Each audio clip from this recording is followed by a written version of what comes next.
There are meetings that change your life forever. There are wounds that never heal. And there is love that is more dangerous than a bullet. Hello, and welcome to Fate's Gentle Hands, your sanctuary for the darkest, most thrilling romances. Imagine waking up to find your apartment turned into a fortress. That is the reality for Harper Vance in our new story, Oath of Silence.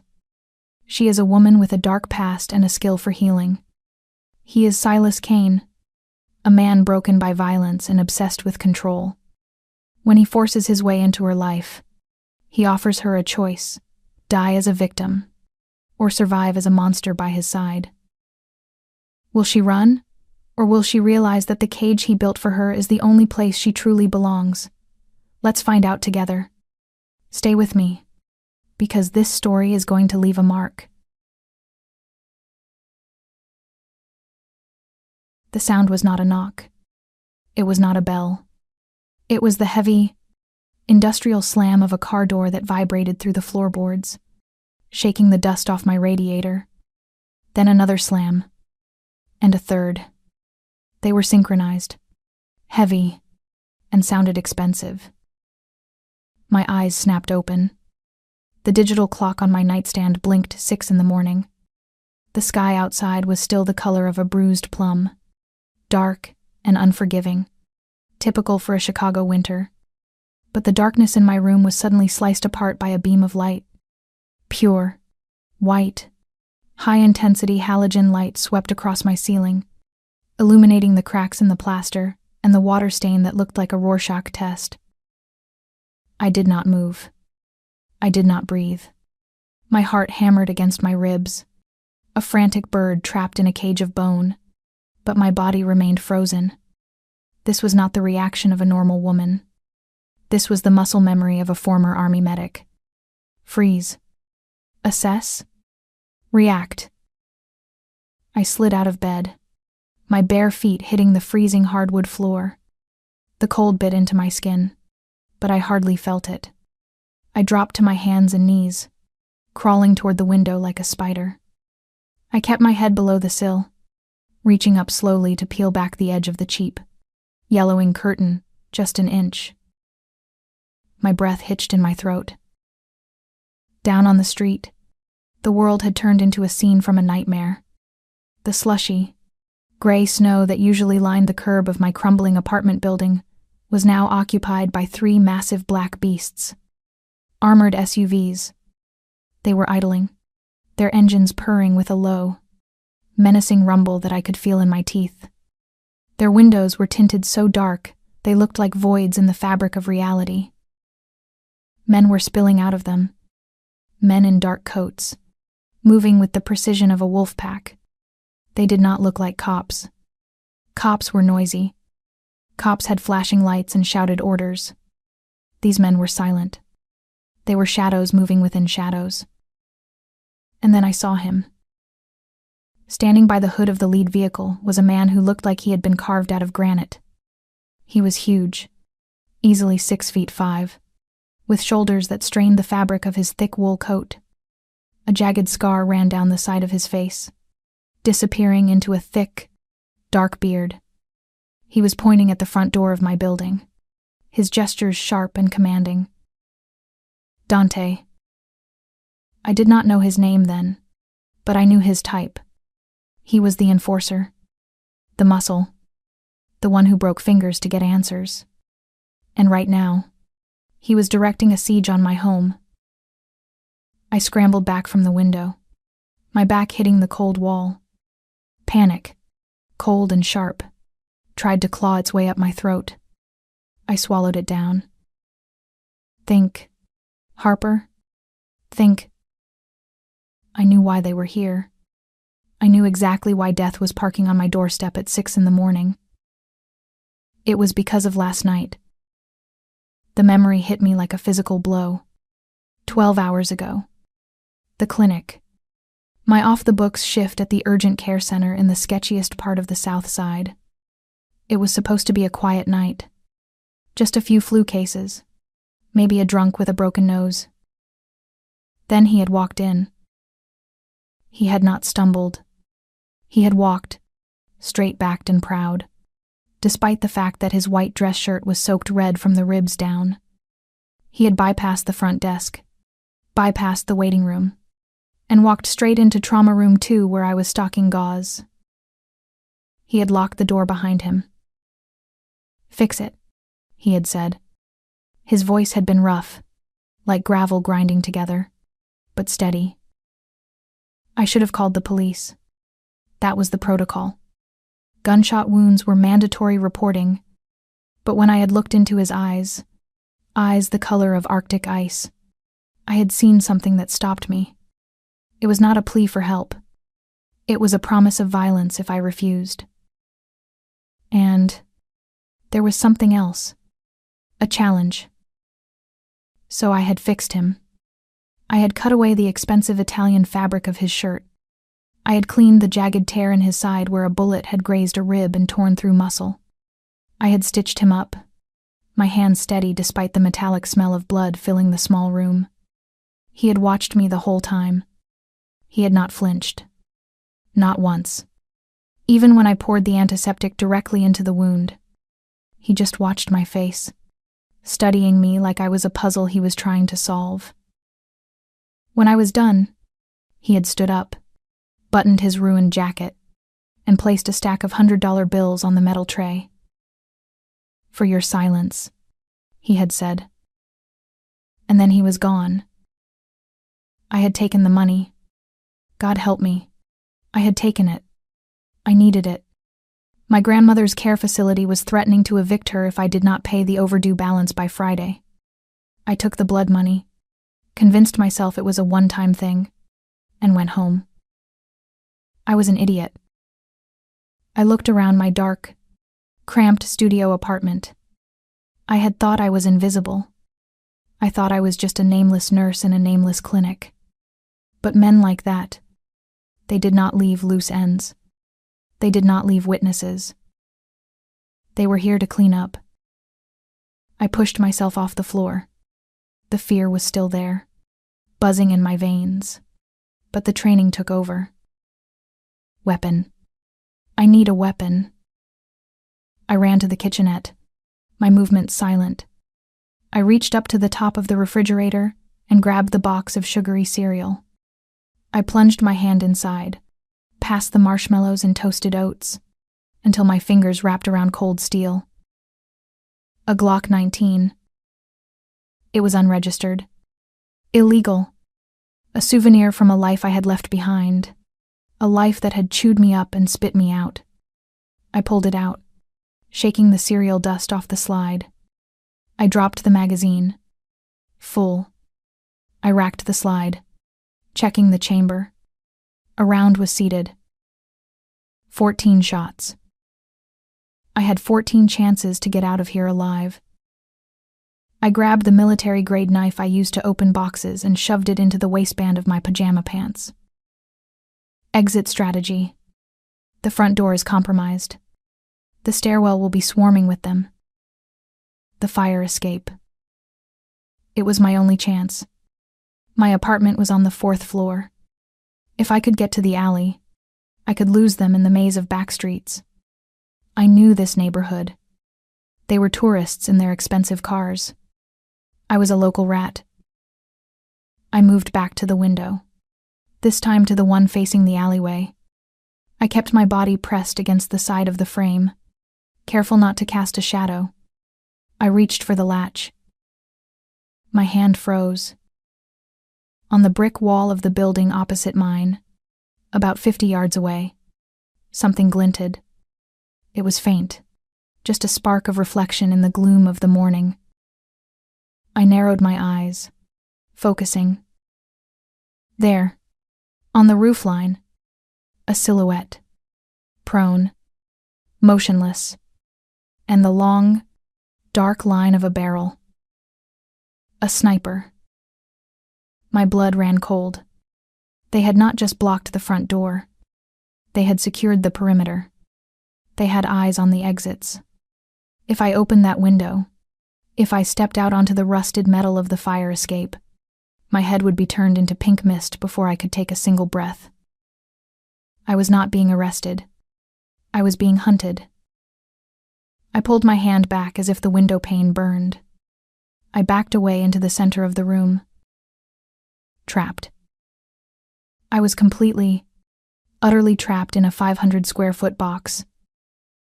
Suddenly, the hum of the refrigerator died. The digital clock on the nightstand went black. The streetlights outside flickered and died. They had cut the power. I grabbed my phone from the counter. No signal. The bars were gone, replaced by a searching icon. They were jamming the cellular signal. Professional. This was terrifyingly professional. This was not a gang hit.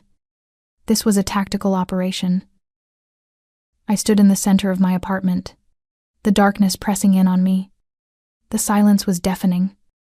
I could hear the wind rattling the loose window pane. I could hear the dripping of the faucet in the sink. I could hear the frantic thumping of my own heart. And then, I heard it. Creak. It was faint, coming from the hallway. The sound of a heavy boot placing weight on the third step from the top landing. I knew that step. It always groaned. Creak. Another step. Closer. They were here. I retreated to the far side of the kitchen island, using the cheap laminate counter as cover. I raised the Glock, leveling it at the front door. My grip was firm, my stance wide. I breathed in through my nose, out through my mouth. Slow is smooth. Smooth is fast. I waited for the kick. I waited for the battering ram. I waited for the wood to splinter and the flashbangs to roll in, blinding me, deafening me. I waited for the chaos. But chaos did not come. Instead, there was a soft, metallic scratching. I squinted through the gloom. The brass knob of my front door was turning. Slowly. Deliberately. Then came the sound of the deadbolt. Click. It wasn't being forced. It was being unlocked. They had a master key. Or they knew how to pick a lock faster than I could tie my shoes. The door swung open. It didn't fly open. It drifted inward, pushed by a steady hand. The hallway light was out, but the gray morning light filtering through the open door revealed a figure standing on the threshold. It was not the bear-like man from the street. It was not a SWAT team in tactical gear. It was him. The patient. He stood there, framed by the doorframe, looking like a fallen angel who had just crawled his way out of hell. He was wearing a charcoal gray three-piece suit that probably cost more than my entire life's earnings. It was tailored to perfection, hugging broad shoulders and a lean waist. But the perfection was ruined. The left side of his waistcoat was stained a deep, wet black. The pristine white shirt underneath was soaked. He was bleeding. He was bleeding through the stitches I had put in less than 12 hours ago. His face was pale, the skin pulled tight over high cheekbones. Sweat beaded on his forehead, matting his dark hair. But his eyes were alert. They were 2 chips of blue ice, burning with a feverish intensity that pinned me to the spot. He stepped inside. He didn't rush. He moved with a terrifying, fluid grace, despite the injury that should have had him in a hospital bed. He turned around, displaying his back to me and my loaded gun, and calmly closed the door. He twisted the deadbolt. Click. He engaged the chain lock. Slide.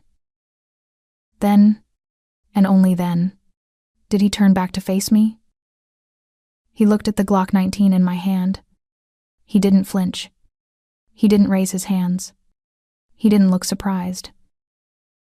A ghost of a smile touched his lips. It wasn't a nice smile. It was the smile of a predator who had just cornered a rabbit, only to find the rabbit had teeth. "Put the toy away, doctor," he said. His voice was low, rough and laced with pain, but it carried an authority that made the air in the room feel heavier. If I wanted you dead, you would have been a corpse 10 minutes ago. My finger tightened on the trigger. Take one more step, and I will finish what that bullet started. He tilted his head, studying me. I believe you would. He took a step forward. I said, stop. I hissed. We don't have time for this, he said, wincing slightly as he moved. He walked past me, ignoring the gun completely, and headed straight for my kitchenette. He moved like he owned the place, like he owned me. Who are you? I demanded, turning to keep the gun trained on his back. Why are there armed men surrounding my building? He reached for the cabinet, pulling out a mug. My mug. They aren't just surrounding the building, Harper. They are securing it. He knew my name. A chill went down my spine that had nothing to do with the cold. Securing it from what we day.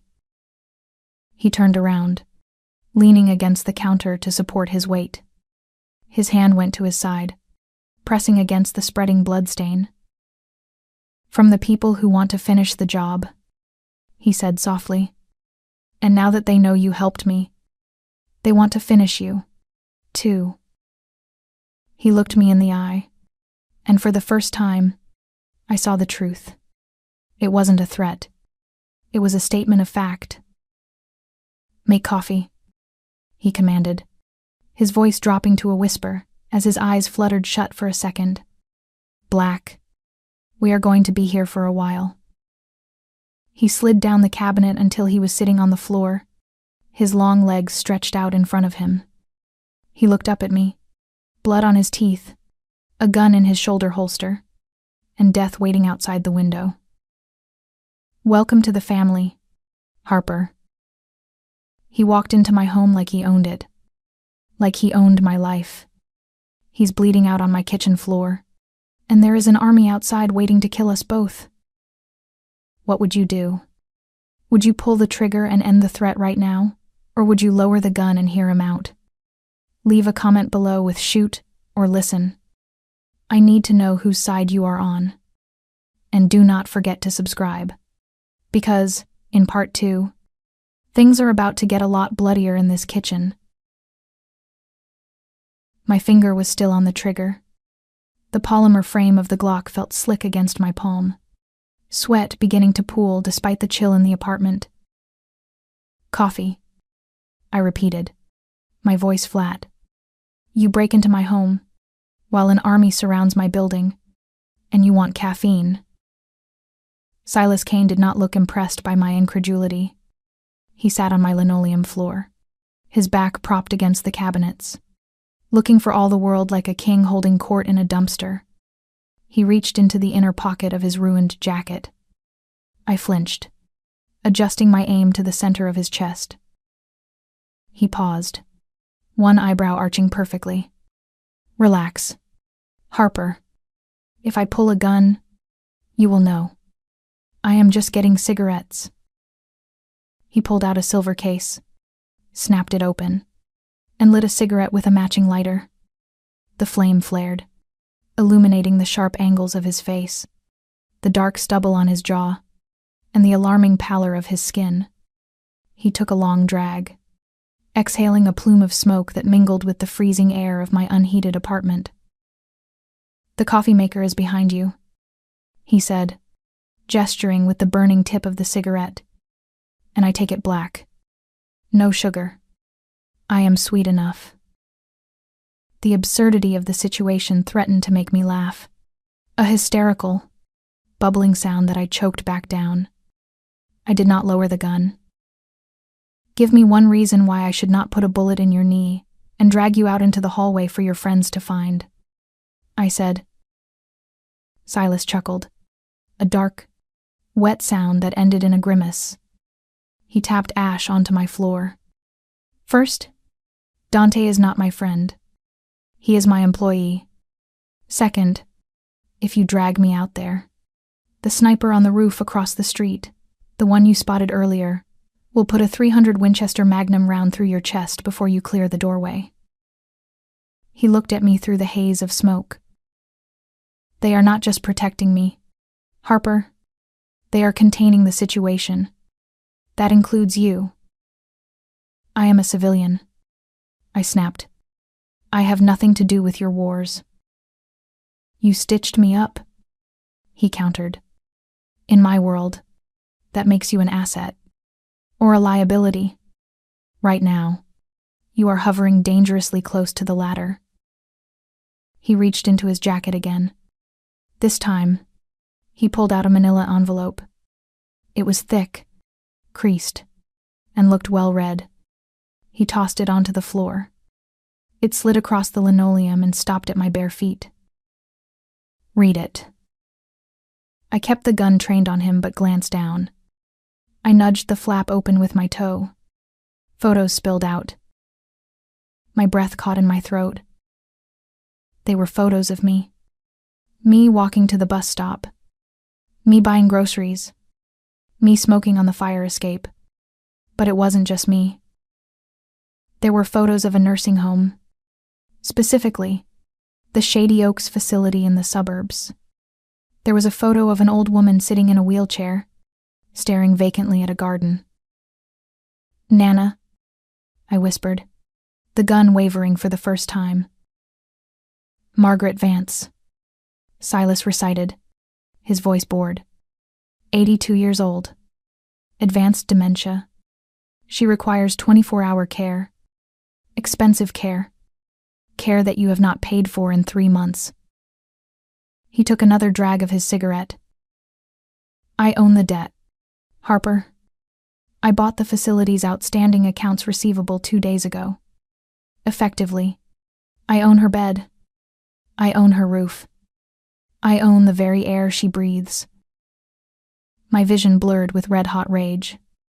I looked up at him, my hands shaking, not from fear, but from the urge to kill. "You son of a bitch." "I am," he agreed easily. "But I am a son of a bitch who pays the bills. As long as you are useful to me, Margaret stays warm and fed.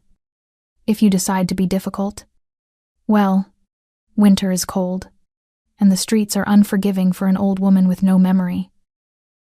He was blackmailing me. No, it was worse than that. He was holding the only person I had left in this world hostage, and he hadn't even touched her. "What do you want?" I asked, my voice trembling. "I need a place to stay," he said. "Just for a day, maybe 2. "You have mansions," I spat. "You have penthouses. Why here? Why this rat hole?" Silas's expression darkened.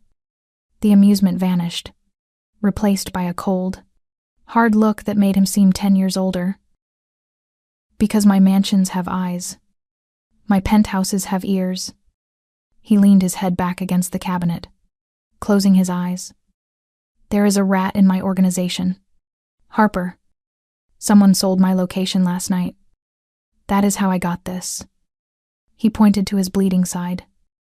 "If I go back to the compound, I am a dead man. I need to go underground until Dante flushes out the traitor." He opened his eyes again. They were piercing. Nobody looks for a shark in a goldfish bowl. Nobody will look for Silas Kane in a $400 a month studio apartment in the South Side. I stared at him. The power dynamic in the room shifted so violently I almost lost my balance. "I am not a hostage," I realized aloud. "I am a human shield." He smiled, but it didn't reach his eyes. "You are insurance. Dante has orders. If I die in this apartment, he levels the building. Everyone inside burns. You. Me. The single mother in 3B. The junkie in 2A. He flicked his cigarette butt into my sink. "So, Harper, you can shoot me. You can let me bleed out. But just know that my heart stops. Your world ends." I stood there, paralyzed by the weight of his cruelty. He had checkmated me before I even knew we were playing a game. He had weaponized my love for my grandmother and my conscience against me. "I hate you," I whispered. "Get in line," he murmured. "Now." "Coffee. And maybe a sandwich. I have lost a lot of blood." I lowered the gun, not because I trusted him, but because I had no choice. I walked to the counter, my movements stiff and robotic. I filled the kettle. I reached for the coffee grounds. Behind me, I heard a sound. A wet, rattling cough. I turned around. Silas was hunched over, one hand braced on the floor, the other clutching his side. He coughed again, a violent, full-body spasm that sounded like tearing canvas. When he pulled his hand away from his mouth, it was covered in bright, frothy blood. "Silas." He looked up at me. His arrogance was gone. His eyes were glassy, unfocused. His skin had gone from pale to a terrifying shade of gray. He tried to speak, but only a gurgle came out. He slumped forward, hitting the linoleum with a heavy thud. Damn it. I dropped the kettle and ran to him. I fell to my knees, sliding in the blood that was pooling around him. I pressed my hand to his forehead. He was burning up. His skin felt like paper fresh out of a copier, hot and dry. Sepsis. He had moved too much. The exertion, the adrenaline, the lack of proper care. The infection from the bullet wound hadn't just lingered, it had exploded. The bacteria had entered his bloodstream. He was going into septic shock. He grabbed my ankle. His grip was weak, trembling. Nothing like the iron hold of a monster he had been seconds ago. His eyes found mine. They were filled with desperation, and something else. Fear. Not of death, but of dying unfinished. "Save me," he rasped, blood bubbling past his lips. Again. I looked down at him. This was my chance. I could let him die.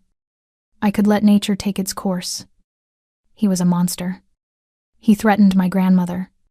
He threatened my neighbors. But then his words echoed in my head.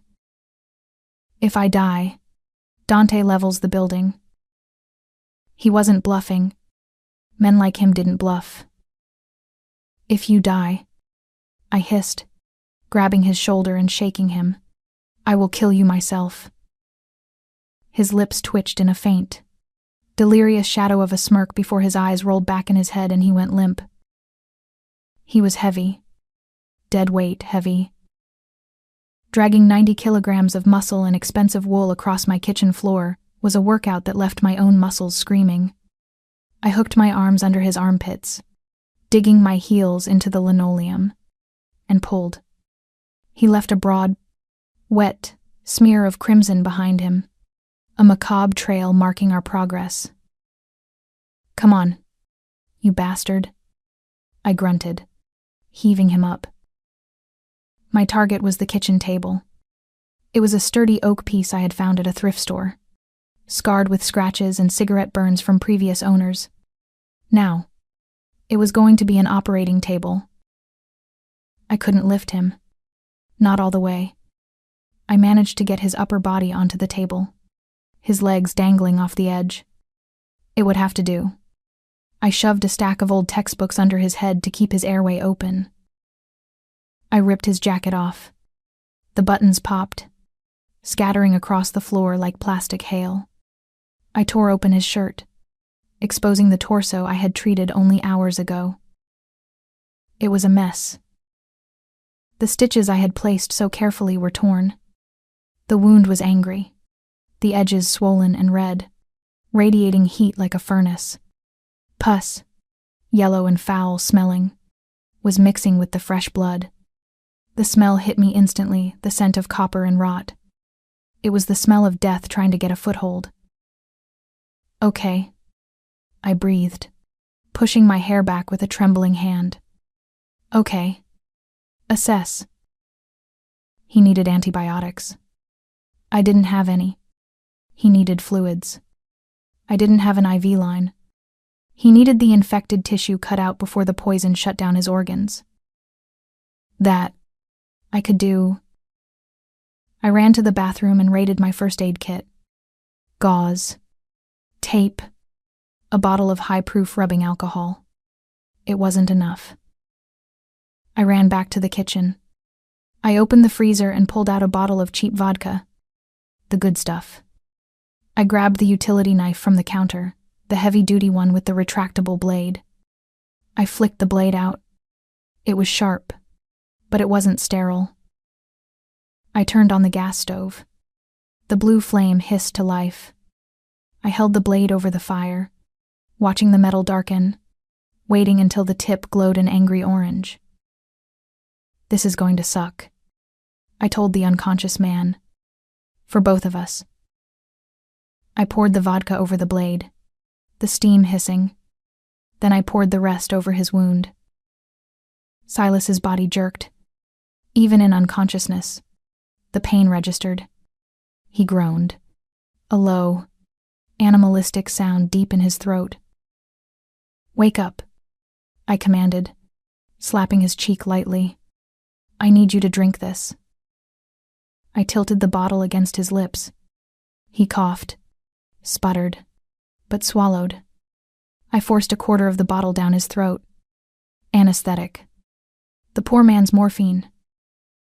His eyes fluttered open. They were hazy, swimming with fever, but they locked onto me. Harper, he slurred. I am going to cut you, I said, my voice clinical, detached. It was the voice I used when I told soldiers they lost a leg. The voice that hid the horror. The infection is deep. I have to debride the wound. I don't have lidocaine. I don't have morphine.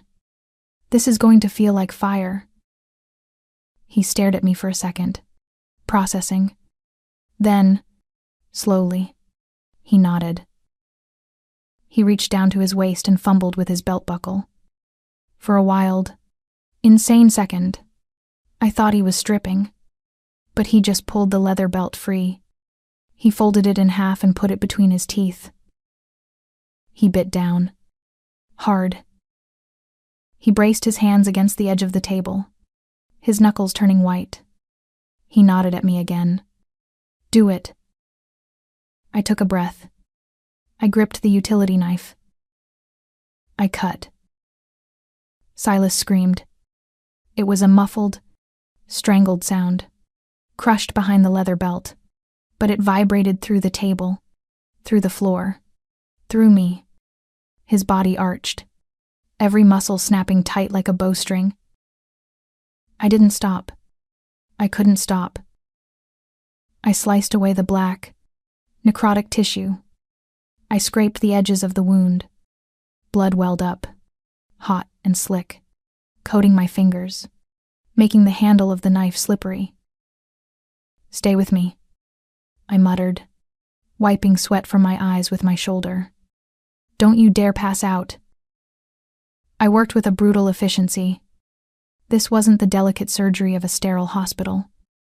This was battlefield medicine. It was butchery with a purpose. As I worked, my eyes traced the landscape of his body. He was a canvas of violence. There was a faded knife scar on his collarbone, a burn mark, perfectly circular. On his left pectoral, a cigar burn and ink. So much ink. Intricate, dark tattoos covered his chest and arms. They weren't random. They were stories. A serpent eating its own tail wrapped around his bicep. A pair of praying hands holding a rosary. But the beads were skulls. On his ribcage, right next to where I was cutting, was a line of text in Latin. Mors tua, vita mea. Your death, my life. His muscles rippled under my hands, hard as iron, twitching with every slice of the blade. Despite the blood, despite the smell of infection, there was a raw, primitive power to him. He was enduring agony that would have made lesser men black out, and he was doing it with his eyes open, watching me. Our eyes met. His pupils were blown wide with pain and adrenaline. In that gaze, there was no walls, no Mafia Don arrogance, just raw, naked vulnerability, and something else, a dark, twisted hunger. It was an intimacy deeper than sex. I was inside him. My hands were in his flesh. I was causing him pain to save his life, and he was letting me. I finished the debridement. I poured more alcohol over the raw, weeping flesh. His whole body shuddered, a long, racking convulsion, and then he went limp against the table, his head lolling back. But he didn't pass out. He was just spent. "Needle," I whispered. I threaded the curved suture needle I had stolen from the clinic. I began to sew. 1 stitch, 2 stitches, pull tight, knot. My hands were stained crimson up to the wrists. My shirt was ruined. I looked like a butcher. Done. I exhaled, tying off the final knot. I taped a thick pad of gauze over the wound. I leaned over him, checking his pulse. It was thready, but steady. "Silas." He blinked. He spat the belt out. It hit the floor with a wet thud, deep teeth marks indented in the leather. His hand shot up. It was so fast I didn't have time to react. His fingers clamped around the back of my neck. He pulled me down. I gasped, my hands slamming onto his chest to brace myself, slipping on the sweat and blood. My face was inches from his. I could smell the vodka on his breath, the iron of the blood, and the expensive sandalwood cologne that clung to his skin. He was burning up, his eyes wild with delirium. "You," he whispered. His thumb traced the line of my jaw, smearing blood on my skin. "You have good hands.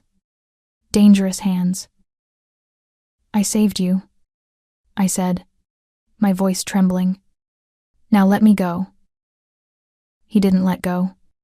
He pulled me closer, until our foreheads touched. "Why?" he murmured, his voice thick. "Why are you hiding here? In the dark? Someone with your skill. You should be a queen, not a rat." "I am not hiding," I defended weakly. "I was exiled." "By who?" "It doesn't matter." "Tell me," he commanded. It wasn't a question. It was a compulsion. "Eris Thorne," I whispered. I didn't know why I said it. Maybe it was the shock. Maybe it was the way he looked at me, like he could see every secret I had ever buried. Silas went still, stone still.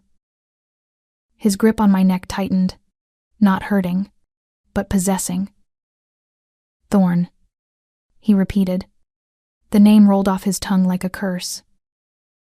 "You know him?" I asked, confused. Eris Thorne was a corrupt chief of surgery at a prestigious hospital. He was a white-collar criminal. He didn't belong in Silas's world of guns and blood. Silas laughed. It was a low, delirious sound. "Know him." Silas looked at me, his blue eyes clearing for a brief, terrifying second. "Harper, Thorne is the man who pays me to make his problems disappear." I froze. My blood turned to ice in my veins. "What?" "He is on my payroll," Silas whispered, his thumb stroking my pulse point. "Or rather, I am on his. He has a lot of enemies. I keep him alive." I stared at him in horror. The man I had just saved? The man whose blood was on my hands. He was the protector of the monster who destroyed my life. "Get off me," I choked out, shoving him away. I scrambled back, wiping his blood off my face as if it burned. Silas watched me, a cruel, knowing smile playing on his lips before his eyes rolled back, and he finally surrendered to the darkness. I sat in the corner of the kitchen, the Glock back in my hand. I watched him sleep. For 3 hours, I watched his chest rise and fall. Every time he breathed, I thought about putting a bullet in him. He protected Eris Thorne. The revelation gnawed at my insides like acid. Eris Thorne, the man who had falsified medical records to cover up his own malpractice. The man who had pinned the death of a senator's son on me. The man who had stripped me of my license, my reputation, and my future. And Silas Kane was his guard dog. I looked at the sleeping Mafia boss. He looked almost peaceful now, the lines of pain smoothed out by exhaustion. But I knew better. He was a monster who enabled other monsters. Silas stirred. He groaned, shifting on the hard wooden table. I stood up. I walked over to him. His eyes opened. They were clearer now. The fever had broken. He looked up at the ceiling, blinking, piecing together where he was. Then he looked at me. Before he could speak, I pressed the cold steel blade of my utility knife against his jugular. He didn't flinch. He just looked at the blade, then up at my eyes. "Good morning to you too," he rasped. "Start talking," I said, pressing the blade harder. A thin bead of blood welled up under the metal. "You know Thorne. You know me. You didn't just stumble into my clinic last night, did you?" Silas sighed. He slowly pushed himself up on his elbows, ignoring the knife at his throat until I was forced to pull it back or slice him open. "Water first," he said. I glared at him, but I grabbed a glass of tap water and shoved it at him. He drank it greedily, draining the glass in one go. "No," he said, wiping his mouth with the back of his hand. "I didn't stumble. I don't stumble." He swung his legs off the table, sitting up. He looked at his bandaged torso, inspecting my handiwork with a critical eye. "I have been watching you for 6 months, Harper." The glass slipped from my hand. It hit the floor and shattered. 6 months. "I needed a medic," Silas said, his voice calm, conversational. "My organization. We have doctors on retainer, but they are soft. They are used to sterile rooms and nurses wiping their brows. I needed someone different. Someone who knows trauma. Someone who can work in a gutter. Someone who hates the system as much as I do." He looked at me. "I narrowed it down to 3 candidates. You were number 1 on the list. Ex-Army. Dishonorably discharged falsely. I know. Working off the books. Desperate for money. You stalked me," I whispered. "The photos, the debt. It all made sense." "I vetted you," he corrected, "but I needed to be sure. I needed to know if you had the stomach for it." He gestured to his wound. "Last night, the bullet was real. The danger was real. But the location? I chose your clinic. I waited until you were on shift. I walked in there bleeding to see what you would do." "You used yourself as bait?" I asked, incredulous. "You could have died." "Calculated risk." He shrugged. "I needed to know if you would panic, if you would call the cops, or if you would do exactly what you did, shut up, stitch up, and take the cash." He stood up. He swayed slightly, but found his footing. He towered over me, shrinking the kitchen, You passed the test, Harper, with flying colors. I am not your employee, I hissed, backing away. And I am definitely not working for the man who protects Eris Thorne. Business is business, Silas said. Thorne pays well. But he is just a client. You could be more. I want you out, I screamed, losing control. I want you out of my house. I want you out of my life. Silas opened his mouth to reply, but a sound cut him off. Zd. Ziz. His phone. It was on the floor, in the pile of his bloody clothes. Silas frowned. He bent down, wincing, and picked it up. He looked at the screen. His expression changed instantly. The arrogance vanished. The calm vanished. He looked terrified. He pressed a button and put it on speaker. Silas. A voice drawled from the tiny speaker. It was heavily accented, thick and slurred like molasses. I hear you are having a sleepover. Silas's jaw clenched. Victor. Your man. Dante. He puts up a good fight. The voice continued. But he cannot stop a moving train. We are in the lobby. Silas. And we are coming up. Click. The line went dead. Silas looked at me. The Russians. Viktor Volkov. You said Dante was securing the building. I yelled. Dante was holding the perimeter. Victor just broke through. Silas reached for his shoulder holster. He pulled out his gun. Then he reached behind his back and pulled out a second one, a compact Sig Sauer I hadn't even seen him hide. He checked the magazines of both. He racked the slides. Then he tossed the Sig Sauer to me. I caught it instinctively. It was heavy, cold, and real. The test is over, Harper, Silas said. His voice was no longer the voice of a manipulator.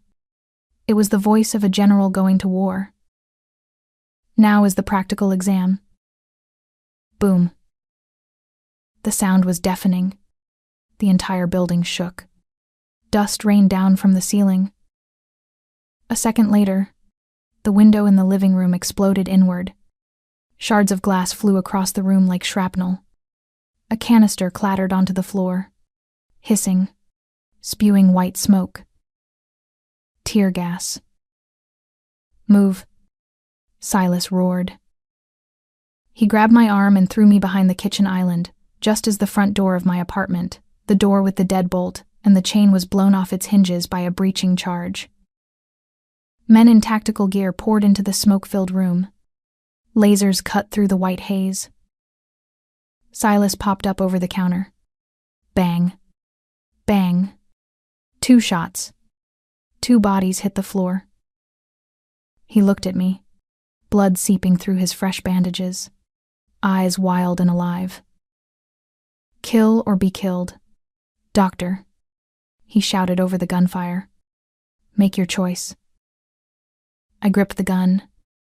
I looked at the door where the monsters were pouring in. I looked at Silas, the monster who was already inside.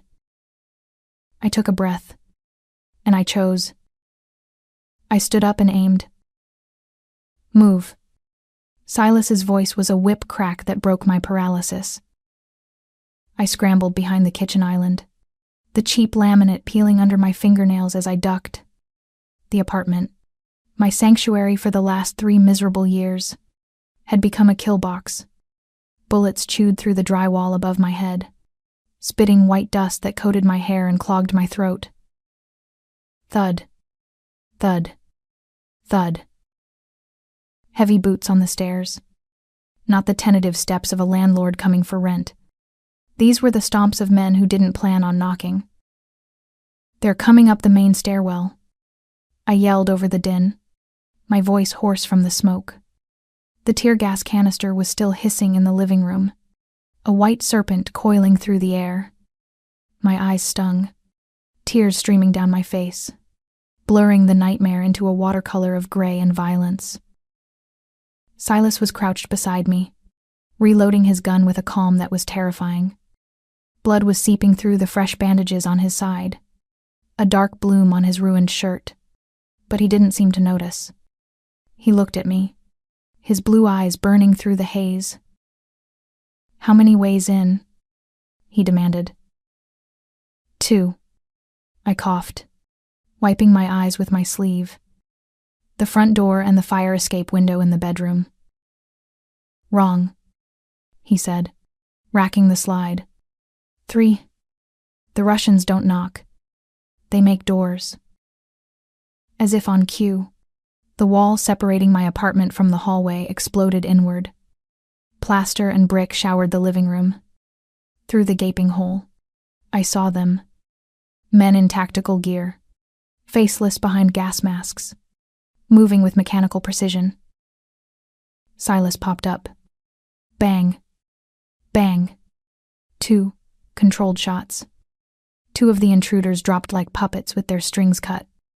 He ducked back down as a spray of automatic fire shredded the cabinets above us.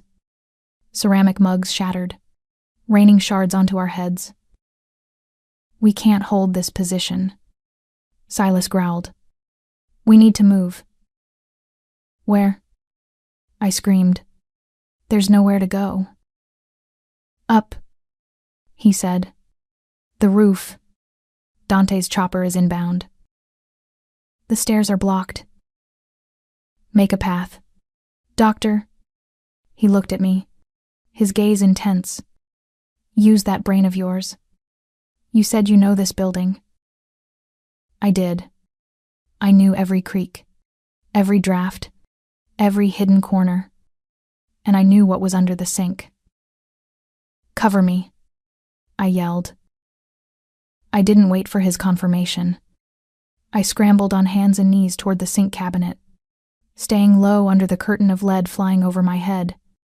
I ripped the cabinet doors open. Bleach. A gallon jug of it. And right next to it, a bottle of ammonia-based window cleaner. Chemistry 101. Don't mix them. Unless you want to clear a room. "Silas, masks," I shouted, pointing to the gas masks on the dead Russians lying near the breach. He didn't ask questions. He rolled out from cover, firing 3 shots to suppress the enemy, and grabbed 2 masks from the fallen soldiers. He slid back to me, tossing one into my lap. I pulled the mask over my face, the rubber seal tight against my skin. The filtered air was a blessing. I grabbed the bleach and the ammonia. The stairwell. I muffled through the mask. It's narrow. No ventilation. Silas nodded, understanding instantly. He stood up, firing blindly toward the hole in the wall to keep their heads down. "Now." I uncapped the bleach and hurled the jug toward the breached wall. It hit the floor and burst open, liquid splashing everywhere. Then I threw the ammonia. The 2 liquids mixed. Instantaneously, a thick, yellow-green cloud began to rise. Chloramine gas. It was heavier than air, toxic, and burned like hellfire if you breathed it in. "Go." Silas grabbed my arm, hauling me toward the bedroom door. Behind us, screams erupted. The gas masks the Russians wore were designed for tear gas, not chemical warfare agents. I heard coughing, retching, the sound of men dropping their weapons to claw at their throats. We burst into the bedroom. Silas kicked the door shut and shoved a dresser in front of it. "Fire escape," he ordered. I ran to the window. The sniper I had seen earlier. Was he still there? "Wait." I grabbed Silas's arm as he reached for the latch. "The sniper." Silas looked at me, then pulled a small mirror from his pocket. He angled it at the window corner. Ping. The mirror shattered in his hand. Still there, he said, shaking the glass shards off his glove. Professional. He's waiting for a clear shot. We're trapped, I whispered.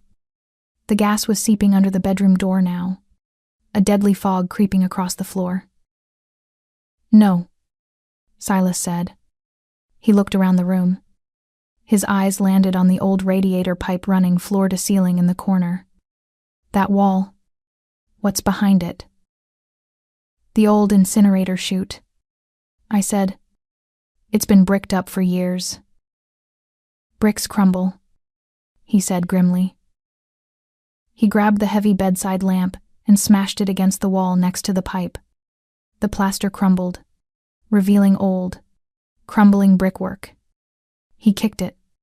Hard. The brick shifted. Help me.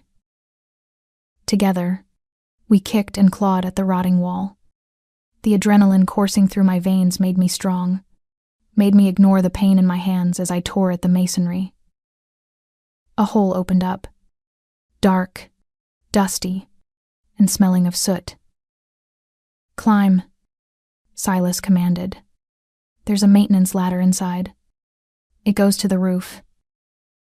I squeezed through the hole. The chute was narrow, coated in decades of grime. I found the rusted iron rungs and started to climb. Below me, Silas squeezed through just as the bedroom door splintered open.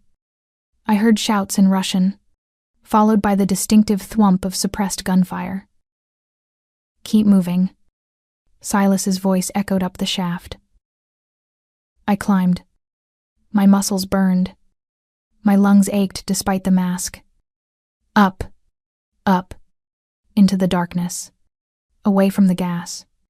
Away from the bullets. I reached the top. A metal grate blocked the way. I pushed against it. It didn't budge. It stuck. I panicked. Hit it. Silas yelled from below. Harder. I braced my back against the wall of the chute and kicked upward with both legs. The rusted hinges groaned, then snapped. The grate flew off, clattering onto the roof. I pulled myself up onto the tar paper surface of the roof. The cold wind hit me instantly, whipping my hair across my face.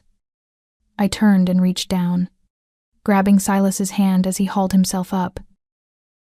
We collapsed onto the roof, gasping for air, ripping the masks off our faces. But we weren't safe yet. The door to the roof access stairwell, the main one, burst open. 3 men spilled out. No masks. Just pure, unadulterated rage. Silas was on his feet in a second. He was out of ammo. He threw his empty gun at the first man, hitting him square in the face, and charged. I watched in horror and awe.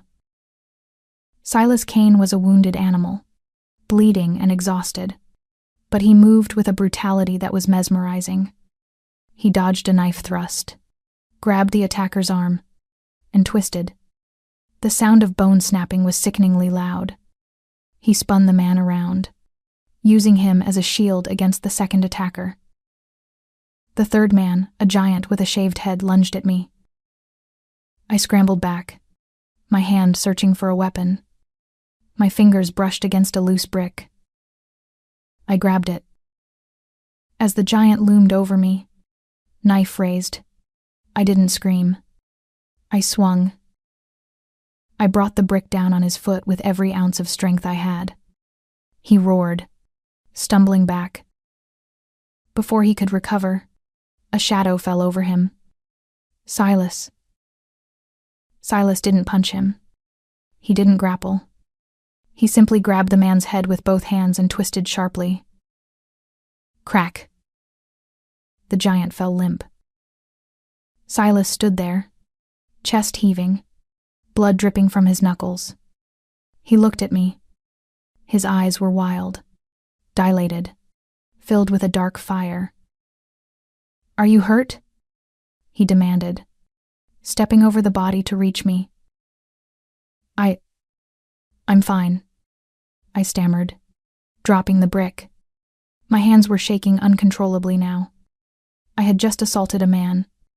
I had just watched a man die. Suddenly, a roar drowned out the wind. A black helicopter rose up over the edge of the building, its rotors chopping the air. A side door slid open. Dante was there, manning a machine gun, scanning the roof. "Time to go," Silas said. He pulled me to my feet. He didn't let go of my hand. We ran toward the chopper, ducking under the wash of the rotors. Dante reached out, grabbing Silas's arm, then mine, hauling us into the belly of the beast.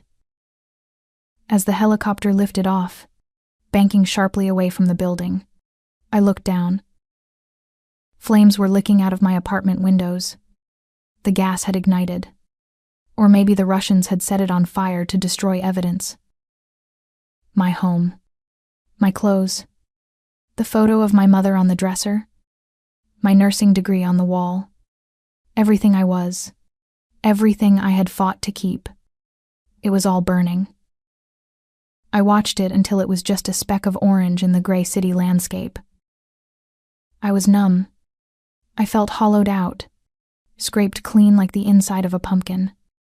I was homeless, faceless, a ghost. A hand touched my face. I turned. Silas was sitting next to me, strapped in. He had wiped the blood from his face, but a smear remained on his cheekbone. He looked at me with an intensity that made me want to look away, but I couldn't. He reached into his jacket pocket and pulled out a phone. A sleek, black smartphone. Brand new. He pressed it into my palm. "Unlock it," he said. The roar of the chopper made his voice sound distant, but the command was clear. I swiped the screen. It opened to a banking app. I stared at the number. $1 million. $1 million. I looked up at him, my mouth opening, but no words came out. "Compensation," he said simply. "For the house. For the trouble." He leaned in close, his lips brushing my ear. "That old life, that crumbling apartment, it didn't fit you, Harper. You were trying to be a sheep when you were born a wolf." He pulled back, his hand cupping my cheek, his thumb tracing my lower lip. "Welcome to your golden cage, my love." The helicopter ride was a blur of steel and gray sky. We landed not at an airport, but on the roof of a glass needle that pierced the clouds in the heart of the loop. The Kane Tower. I knew it. Everyone in Chicago knew it. It was a monument to money, power, and things people preferred not to talk about in daylight.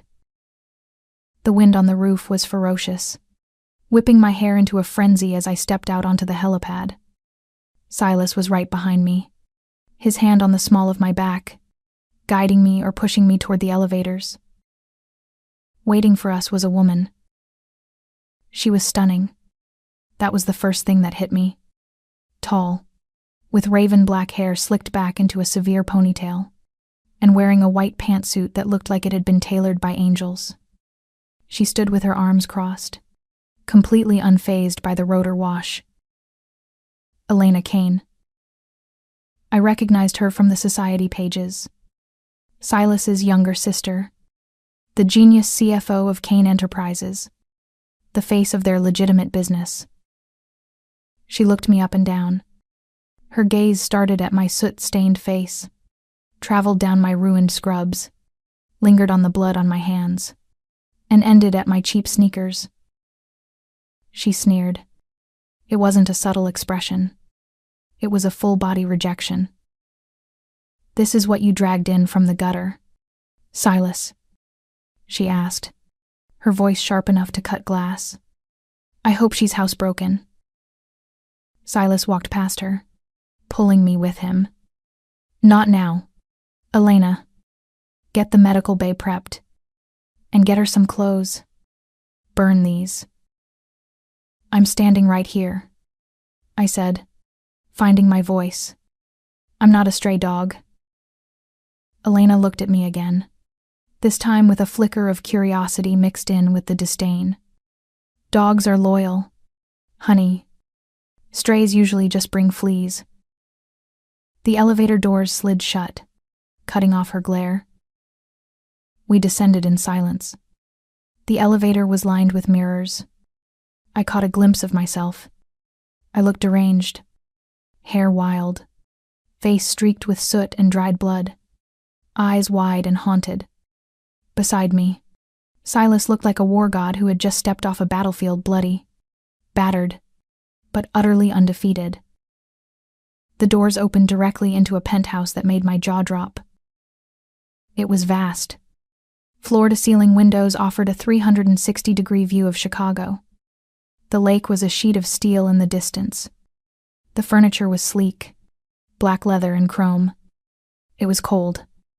It was beautiful. It was lifeless. Silas didn't give me time to gawk. He marched me down a hallway, past art that probably cost more than a hospital wing, and shoved me into a bathroom. Shower, he ordered. Scrub until you bleed if you have to. Wash the smell of that place off you. Wash the fear off you. He stood in the doorway, leaning against the frame. He didn't leave.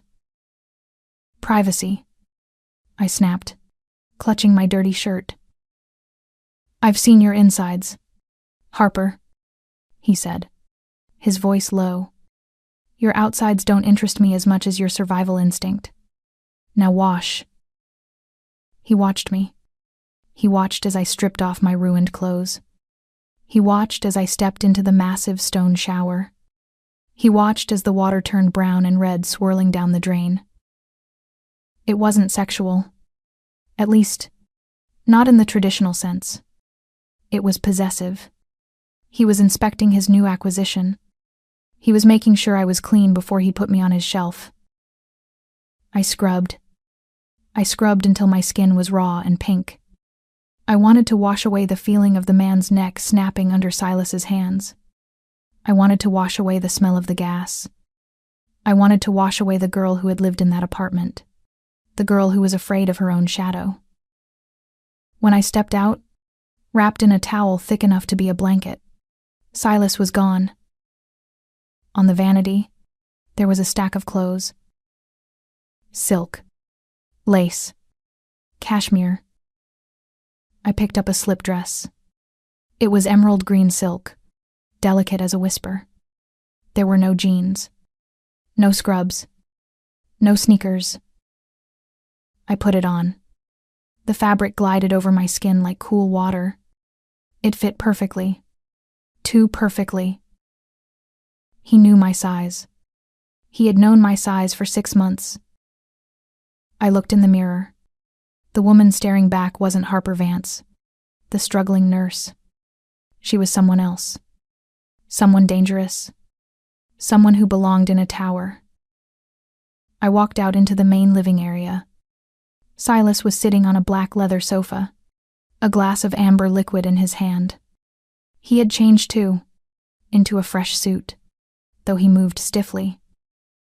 Better, he said, eyeing the dress. Sit. I want my money, I said, remaining standing. And I want to leave. You said I was free to go if I survived. Silas took a sip of his drink. He gestured to the elevator. Be my guest. The elevator code is 1984, but before you go, you should know something. He picked up a remote and clicked the TV on. It was tuned to a news channel. Breaking news. A massive fire in the South Side has claimed one building. Authorities suspect gang violence. Police are looking for a person of interest in connection with the blaze, Harper Vance, a former nurse. My picture flashed on the screen. It was my old hospital ID photo. Victor has put a bounty on you, Silas said calmly, muting the TV. $500,000. Dead or alive. But mostly dead. He looked at me, his eyes cold and hard. You walk out that elevator, Harper, and you won't make it to the street corner. Every lowlife, every hitman, every desperate junkie in this city is looking for you. You are famous. My legs felt weak. I sank onto the sofa opposite him. You did this, I whispered. You burned my life down. I liberated you, he corrected. You were drowning, Harper. I just pulled you into the boat. Yes, the boat is surrounded by sharks, but at least you have a harpoon now. I glared at him. I'm a prisoner. You are a guest under my protection. A very expensive guest. Suddenly, a red light began to flash on the wall panel. A low, urgent alarm tone beeped. Silas froze. The color drained from his face, leaving him ashen. The glass in his hand shook, the ice clinking against the crystal. I had seen him face gunfire without blinking. I had seen him endure torture without screaming. But this was pure, unadulterated terror. He stood up, ignoring the pain in his side. Get up, he barked. We have work to do. What? I asked, confused. He turned to me, his eyes desperate. It's the dawn. My father. He's crashing. He grabbed my wrist, pulling me toward a bookshelf that swung open to reveal a hidden corridor. If he dies, Harper, if he dies, the Russians won't be our biggest problem. The whole city will burn, and us with it. The hidden corridor smelled of ozone and antiseptic, a stark contrast to the leather and wood of the penthouse. We ran, my bare feet slapping against the cold metal grating of the floor. Silas was limping heavily now, his breath coming in ragged gasps, but he didn't slow down. We burst into a room that looked like a high-tech ICU. Monitors lined the walls, beeping frantically. In the center of the room, on a hospital bed surrounded by machinery, lay an old man. Don Luciano Kane, the Godfather. He was gray, his skin waxy, his chest heaving with irregular, shallow breaths. Foam was gathering at the corners of his mouth. Elena was there, pacing like a caged tigress. When we entered, she spun around, a suppressed pistol in her hand, leveling straight at my chest. You brought her, she hissed at Silas. She's a nurse, not a miracle worker. He needs a specialist. We can't bring a specialist, Silas roared back, slapping the gun barrel away from me. Anyone we bring in could be the rat. She's the only one we know isn't working for Victor because Victor just tried to blow her up. He turned to me, gripping my shoulders. Fix him. Do whatever you have to do. I stepped up to the bed. I pushed the fear down. I pushed the anger down. I entered the zone. I checked the monitors. Heart rate 140 and erratic. Blood pressure plummeting. Temperature soaring. I pried open his eyelids. His pupils were pinpoints. I smelled his breath. Bitter almonds. And garlic? No. Arsenic. I muttered. No. Too fast. Cyanide? No. He'd be dead already. I looked at the IV bag hanging next to him. Celine? Who touched him last? I demanded. Only me, Elena said, her voice trembling. I gave him his evening tea. He has a heart condition. Tea, I snapped. What kind? Herbal. From his private reserve. I looked at the old man's hands. His fingernails were turning blue, but there was a rash spreading up his arm. Ricinus, I whispered. Castor bean extract. Ricin. That's impossible, Elena said. Ricin takes days to kill. Not if it's modified, I said, my mind racing back to my toxicology training in the army. Not if it's injected or ingested in a concentrated, weaponized form. It causes multi-organ failure. It mimics a heart attack or sepsis. Can you stop it? Silas asked. His voice was quiet, terrified. I need to filter his blood, I said. He needs dialysis. Now. To strip the toxin before it binds to his cells permanently. We have a dialysis machine. Elena pointed to the corner. But I don't know how to use it. I do, I said. Hook him up. Silas. Hold him down. He's going to seize. I moved. I grabbed the tubing. I prepped the machine. My hands flew. Elena, get out of my way, I shouted when she hovered too close. Unless you want to kill your father. Step back. She looked shocked that I dared to order her, but she stepped back. I found the port in his chest. I connected the lines.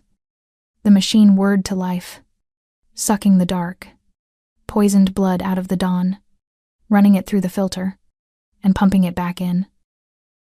Silas, hold his legs. The seizure hit. The old man bucked on the bed, his back arching. Silas threw his weight onto his father's legs, gritting his teeth against the pain of his own injury. Heart rate is dropping. Elena cried out. He's flatlining. Push epi, I ordered. There. In the crash cart. The red syringe. Elena froze. Do it, I screamed. She grabbed the syringe and jammed it into the IV port. We waited. The line on the monitor was flat. A high-pitched whine filled the room. Come on. Come on. You stubborn old bastard. Beep. A spike. Beep. Another. Beep. Beep. Beep. The rhythm returned. Weak, but there. I slumped against the dialysis machine, sweat dripping from my nose. My legs gave out. Silas caught me. He lowered me gently to the floor, kneeling beside me. The room was silent, except for the steady rhythm of the machine. Don Luciano was alive. Elena dropped the gun on a side table and buried her face in her hands, sobbing silently. Silas looked at his father. Then he looked at me. The look in his eyes. It wasn't gratitude. Gratitude was soft. This was hard. Heavy. It was awe. It was recognition. He reached out and tucked a strand of damp hair behind my ear. His fingers lingered on my cheek. You saved the king, he whispered. The intensity in his voice made me shiver. You walked into the fire and you pulled him out. I looked up at him, breathing hard. I did my job. No. He shook his head. You did more than that. You proved you belong here. He leaned closer, his blue eyes locking onto mine. Name your price. Harper. Anything. Money. Islands. Diamonds. You saved my father. The debt I owe you. It is immeasurable. I looked at the old man on the bed. Then I looked at the luxury prison I was in. Then I thought about the fire. About the life I had lost. About the man who had taken it all away from me 3 years ago. I didn't want money. Money could be burned. Money could be stolen. I wanted blood. I sat up straighter, looking Silas Kane in the eye. I don't want your money, Silas. Then what? My voice was cold, harder than it had ever been. I want the man who put me in this position. I want the man who took my license. I want the man who made me desperate enough to stitch you up in a back alley clinic." Silas's eyes narrowed. "Aris Thorne." "Bring him to me," I said. "Not dead. Alive. I want him." Silas stared at me for a long moment. Then, a slow, dark smile spread across his face. It was the smile of the devil, realizing he just found his queen. "Done," he whispered. "He is yours." Dear readers, Harper has just undergone a life-or-death surgery. She didn't choose to run away. She didn't choose money. She chose revenge. She has officially stepped one foot into this quagmire, with no turning back. If you're still listening, please help me by commenting the keyword accomplice below, so I know there are still people accompanying me on this dark journey. Your presence is the greatest encouragement for me to continue telling the brutal revenge story in the next part. I woke up in a bed that felt like a cloud, but my mind was still stuck in the mud of the South Side. The sheets were Egyptian cotton, cool against my skin, smelling of lavender and expensive detergent. But when I closed my eyes, I didn't see luxury. I saw the flat line on the heart monitor. I saw the blue tinge of Don Luciano's fingernails. I saw the way Silas looked at me when I demanded a life for a life. "Bring him to me." The door opened. I didn't flinch. I was done flinching. Silas walked in. He looked tired. The bruises under his eyes were dark purple, contrasting sharply with the pristine white of his dress shirt. He was holding a cup of coffee, black, steam rising in a lazy spiral. "Get dressed," he said. His voice was gravel and smoke. "We are going for a ride." I didn't ask where. I knew.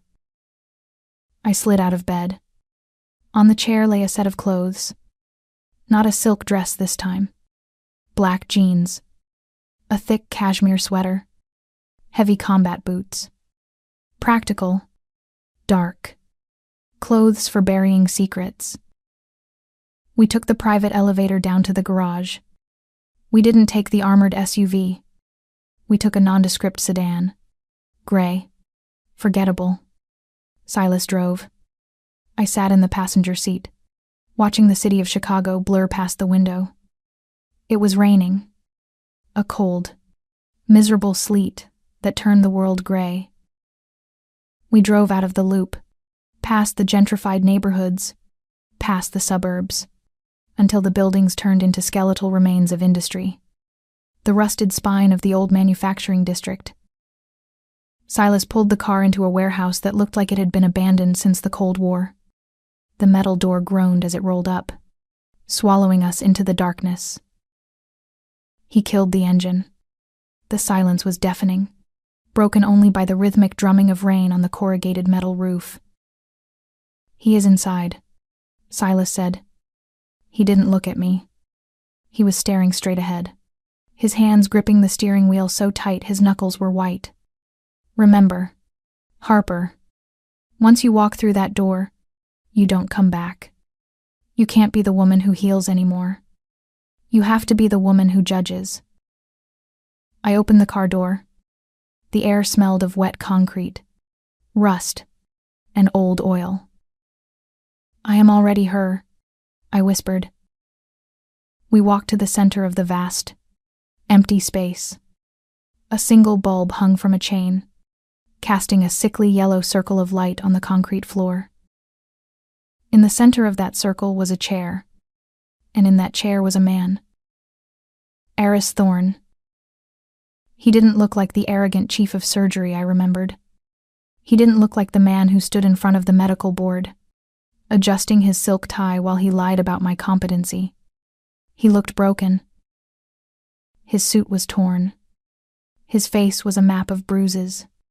One eye was swollen shut. His mouth was duct-taped.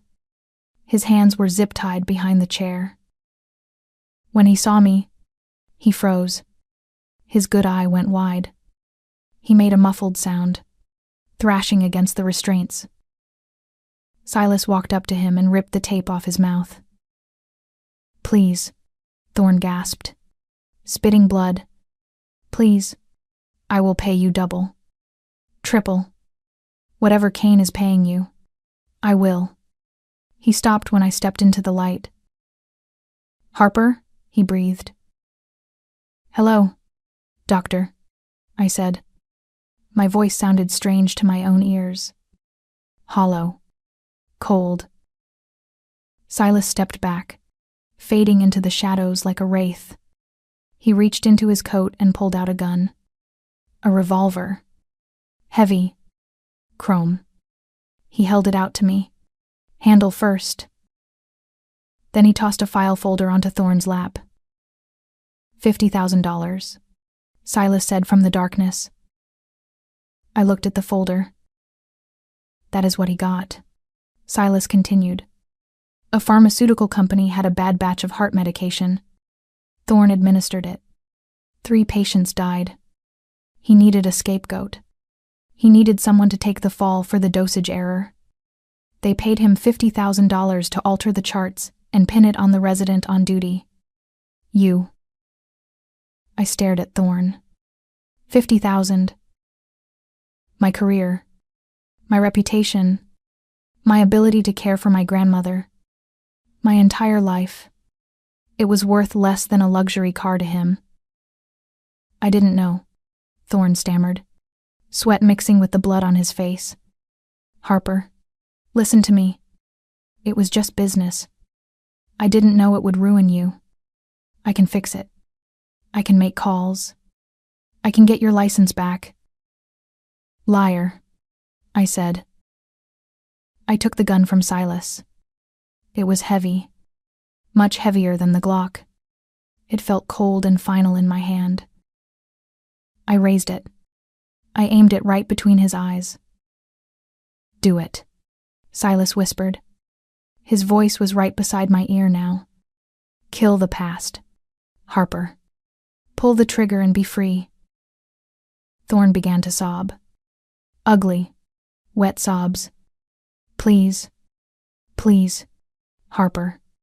You took an oath. First, do no harm. You are a healer. You are a good person.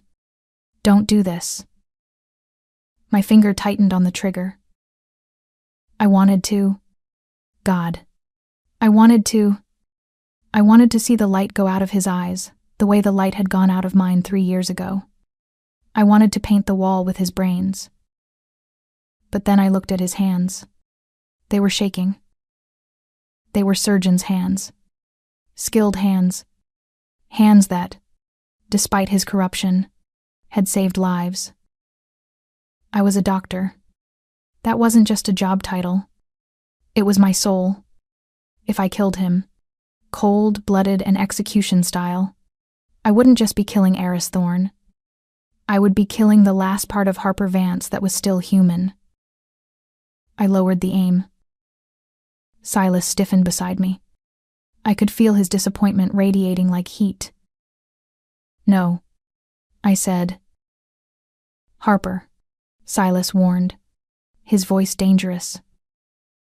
I am not a butcher, I said. And I am not you, Silas. I don't give the gift of death. I looked at Thorne. He slumped in relief, closing his eyes. Thank you. Oh God, thank you. I give the gift of life, I continued, my voice hardening. But I choose what kind of life you get to keep. I lowered the gun further, to his hands, the hands tied behind the chair. You used these hands to ruin me, I said.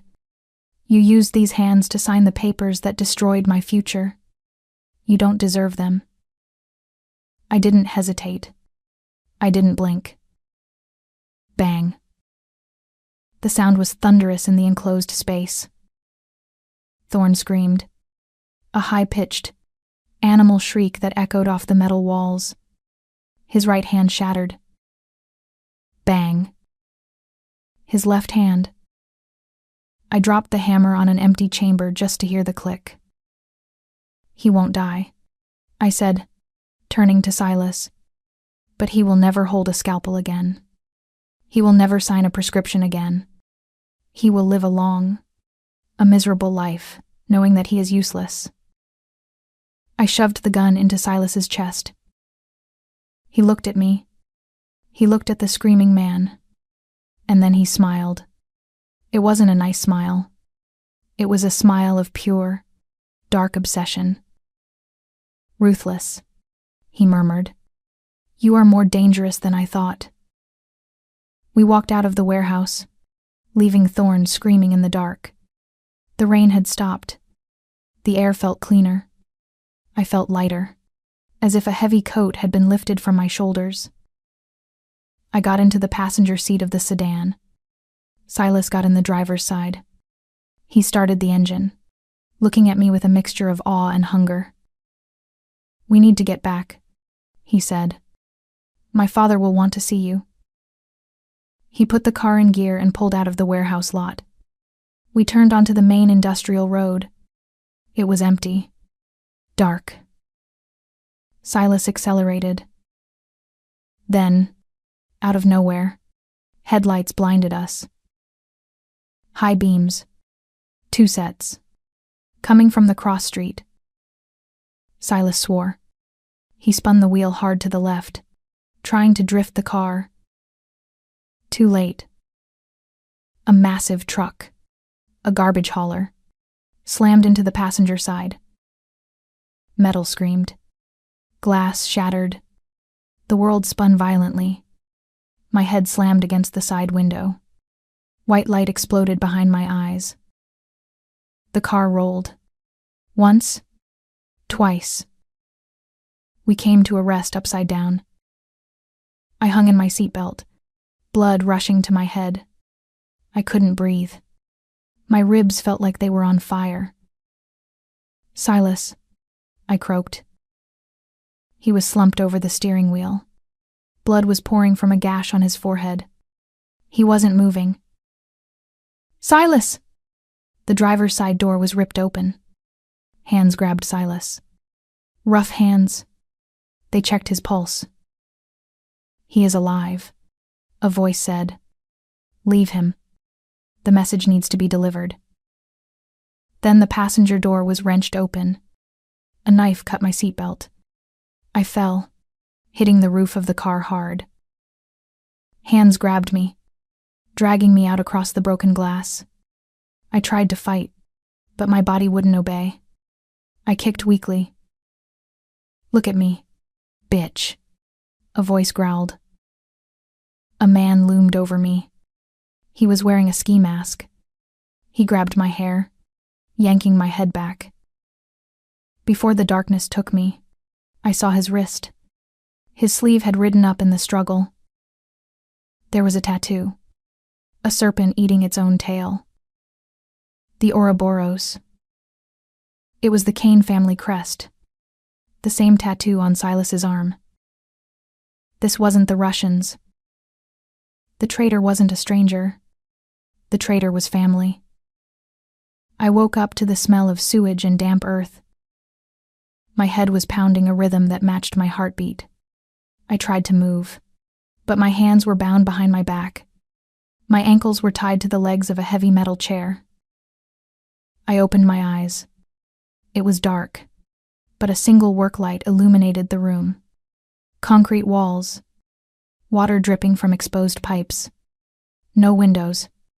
A basement, deep underground. A figure stepped out of the shadows. He was big, bear-like. He wore a tactical vest over a black t-shirt. He was cleaning a knife with a rag, the motion slow and rhythmic. Dante. Silas's right hand. The man who had commanded the perimeter at my apartment. The man Silas trusted with his life. "Hello, doctor," he said. His voice was deep, rumbling like a subterranean train. "Why?" I asked. My throat was dry, tasting of copper. "Why betray him?" He treats you like a brother." "That is the problem," Dante said. He stopped cleaning the knife and looked at me. His eyes were sad, but resolved. "He treats me like a brother. He treats his father like a god. And he treats you like a queen." He walked closer, the knife glinting in the harsh light. "Silas was a weapon," Dante continued. "He was perfect. Cold. Efficient. He didn't care about anything but the family business. Then he found you.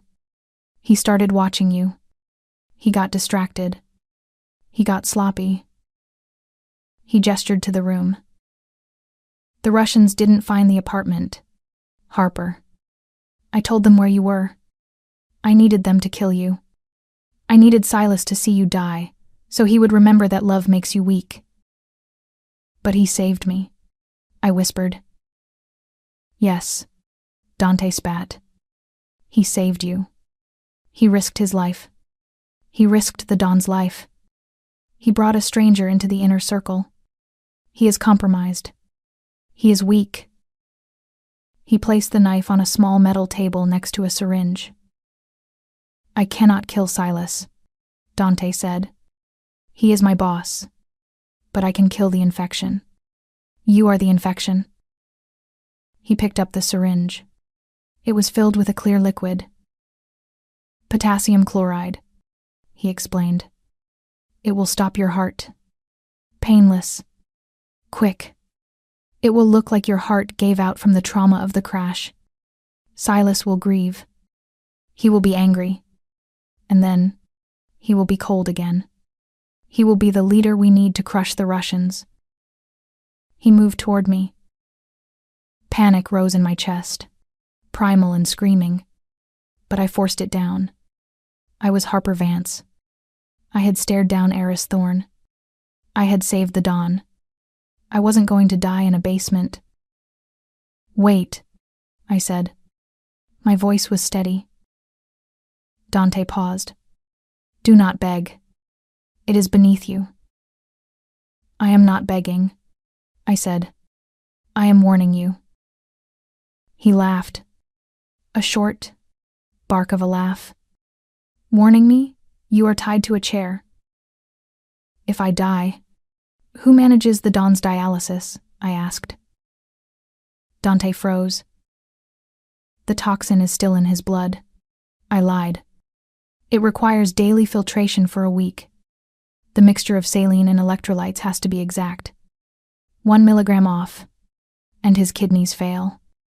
Elena doesn't know the ratio. Silas doesn't know the ratio.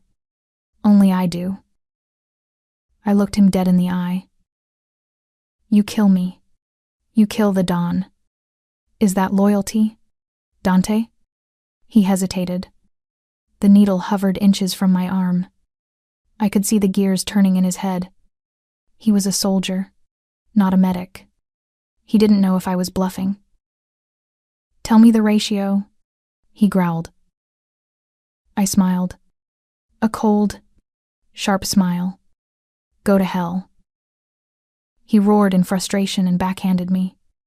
My head snapped to the side. I tasted blood. "You think you are clever?" he shouted, grabbing my face.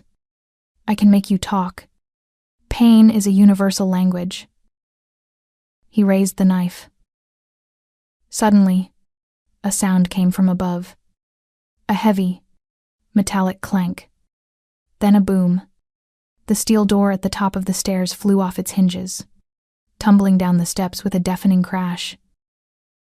A silhouette stood at the top of the stairs, backlit by the streetlights from outside. Silas. He looked like a demon rising from the pit.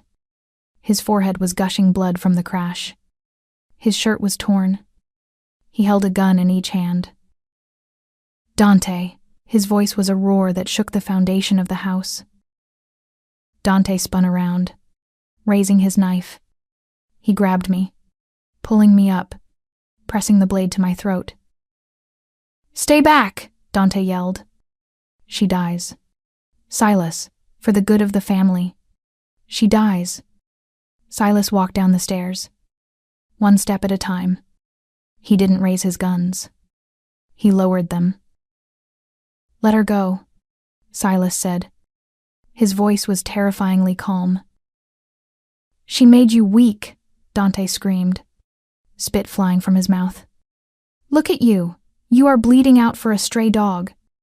"Weak?" Silas stopped at the bottom of the stairs. He holstered his guns. Both of them. He spread his hands wide. "I am unarmed.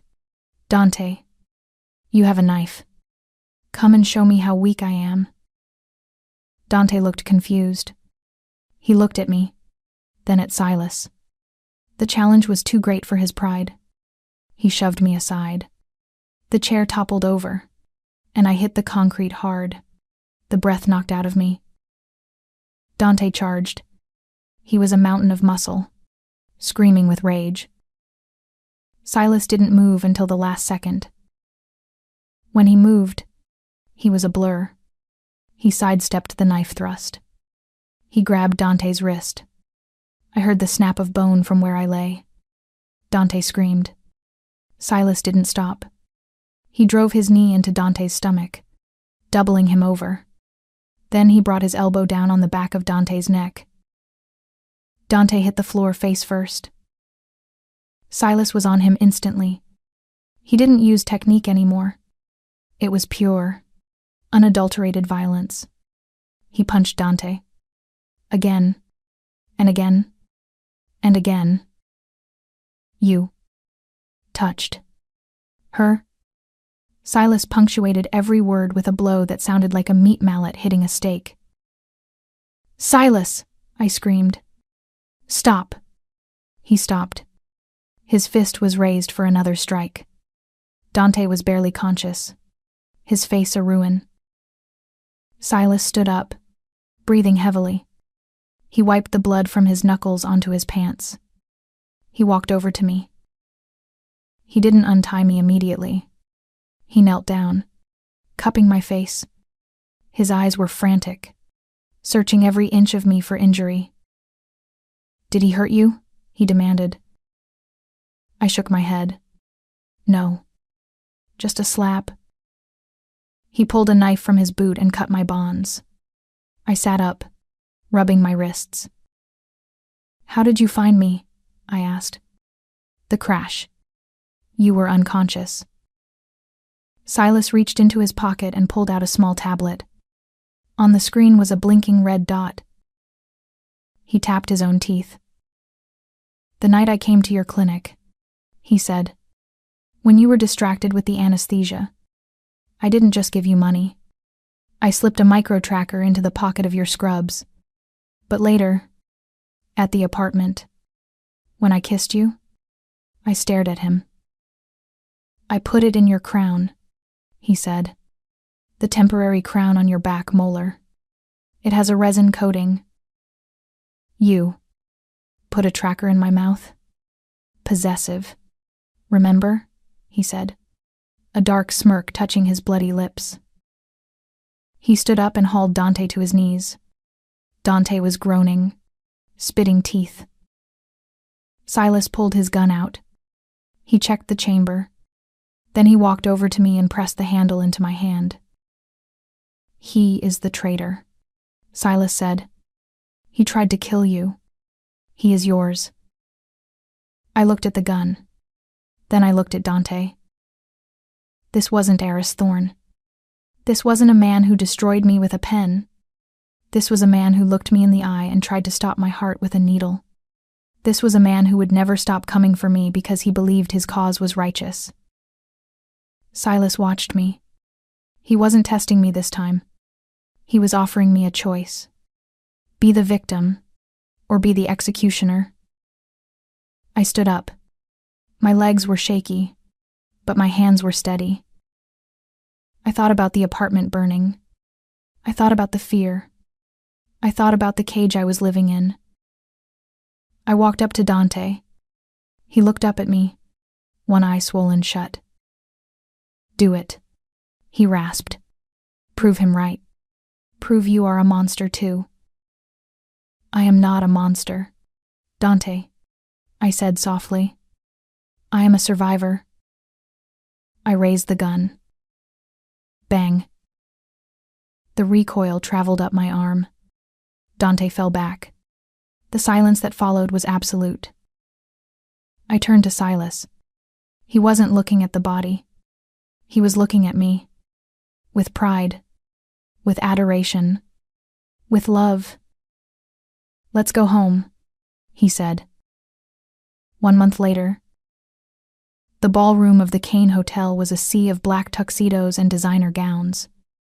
The air smelled of expensive champagne, roasted duck, and fear. Mostly fear. The elite of Chicago were here. Judges, senators, mafia bosses from neutral territories. They were all here to pay respects to Don Luciano, the man who had cheated death. I stood at the top of the grand staircase. I wasn't wearing scrubs. I wasn't wearing borrowed clothes. I was wearing a gown of blood-red silk. It was backless, clinging to every curve, with a slit that went up to my thigh. Around my neck was a diamond necklace that weighed more than my old car. I felt a hand on the small of my back. Warm, heavy, familiar. Ready? Silas whispered. He looked devastating in a black tuxedo. The scar on his forehead from the crash had faded to a thin white line, a souvenir of our survival. I am ready, I said. We descended the stairs. The room went quiet. Conversation stopped mid-sentence. All eyes turned to us. They weren't looking at Silas. They were looking at me. They knew the rumors. The nurse who saved the Don. The woman who walked into a warehouse and crippled the chief of surgery. The woman who executed the traitor Dante.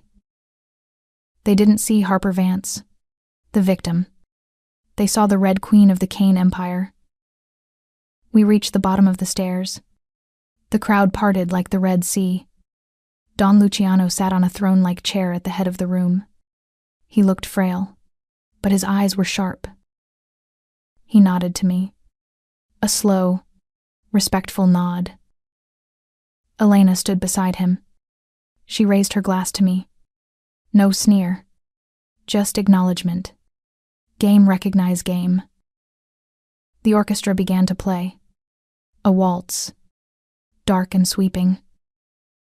Silas led me to the center of the dance floor. He pulled me close, his hand gripping my waist possessively. We began to move. You have them terrified, Silas murmured, spinning me around. Good, I said. Fear keeps us safe. He looked down at me. His eyes were softer than I had ever seen them, but the fire was still there. Do you regret it? He asked. I looked at him. Do I regret the apartment? The poverty? The constant anxiety? The loneliness? I thought about the gun in my hand. I thought about the power I felt when I pulled the trigger. I moved my hand down, brushing my thigh where a small, ceramic knife was strapped beneath the silk of my dress. I don't regret saving you, I said. That's not what I asked. Do you regret losing your light? You were a healer. Harper. Now I am whole, I interrupted. I leaned up, my lips brushing against his. I didn't lose my light. Silas, I just found out that I see better in the dark. I didn't save a good man. I saved the devil, and the devil protects his own. He smiled. It was the smile from that first night. Dangerous. Alluring. Oath of silence? He whispered against my lips. I looked into his eyes. I saw my future. It was bloody. It was dangerous. It was magnificent. Forever, I vowed. We kissed, and around us, the world of monsters applauded. Thank you for listening to Oath of Silence. Harper has made her choice. She stepped into the darkness and found her throne. What about you? Could you pull the trigger to save the one you love? Could you give up your soul for absolute power? If you enjoyed this journey into the underworld, please like this video and share it with your friends who love a bad boy. And tell me in the comments, is Harper a villain or a hero? Until next time, keep your secrets safe and your knives sharp.